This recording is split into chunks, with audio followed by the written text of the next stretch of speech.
Assalamualaikum warahmatullahi wabarakatuh. Nama saya Maria Yunita SPD. Saya mengajar di SDN 57 Lebong.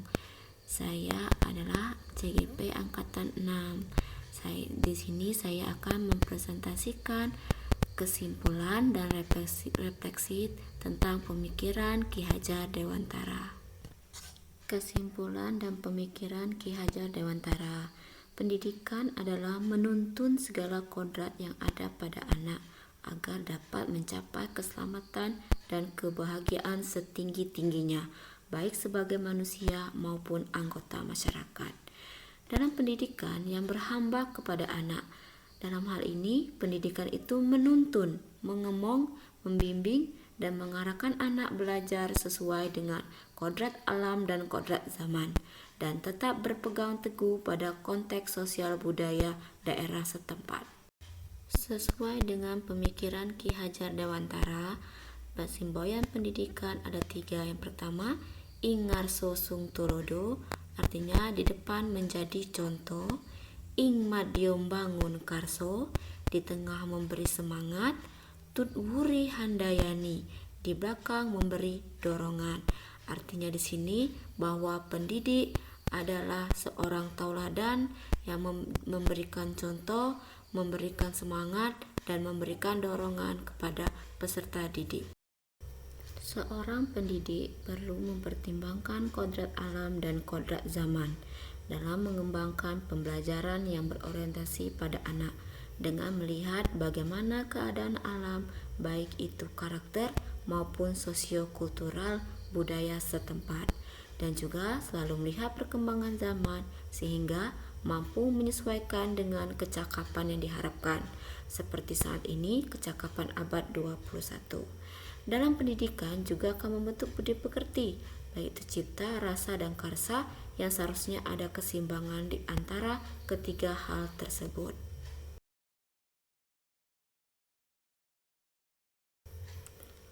Apa yang Anda percaya tentang murid dan pembelajaran di kelas sebelum belajar modul 1.1?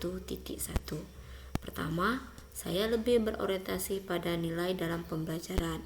Kedua, saya masih cenderung belum mengakomodir kodrat alam peserta didik sepenuhnya.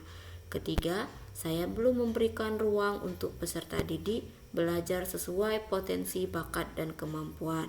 Dan yang keempat, saya terlalu menuntut peserta didik untuk sama dengan yang lain, sedangkan kemampuan yang ada pada anak itu berbeda. Apa yang berubah dari pemikiran atau perilaku Anda setelah mempelajari modul ini? Pertama, saya lebih berorientasi tentang pembelajaran yang membuat peserta didik bisa menerima pelajaran dengan menyenangkan. Kedua, saya lebih memandang bahwa setiap anak berbeda karakter, bakat, dan kemampuan, sehingga berusaha mengakomodir semua itu dalam pembelajaran. Ketiga, saya menjadi guru yang lebih dekat dengan peserta didik. Yang keempat, saya tidak menuntut peserta didik untuk semua memiliki kemampuan yang sama. Saya berusaha mengarahkan mereka untuk selalu belajar. Baiklah, sekarang apa yang dapat Anda segera terapkan agar kelas Anda mencerminkan pemikiran KHD? Yang pertama, saya menerapkan pembelajaran yang membuat anak sebagai subjek, bukan sebagai objek. Yang kedua, saya lebih menuntun, membimbing anak dalam belajar sesuai dengan kemampuan masing-masing dan tetap mengupayakan agar ada keseimbangan cipta, rasa, dan karsa dalam kegiatan pembelajaran. Ketiga, saya lebih banyak melakukan pembelajaran dengan permainan agar lebih aktif dan senang. Yang keempat, saya mengarahkan anak untuk lebih kreatif dan mandiri dalam belajar sesuai dengan potensi dan kemampuan yang dimiliki oleh anak. Dan yang terakhir, membiasakan mereka anak-anak tentang pembentukan budi pekerti, baik itu karakter seperti kreatif, mandiri, dan berakhlak mulia.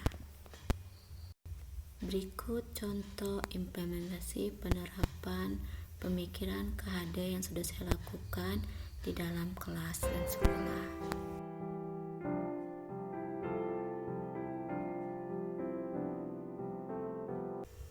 Demikianlah kesimpulan dan refleksi tentang pemikiran Ki Hajar Dewantara yang sudah saya sampaikan.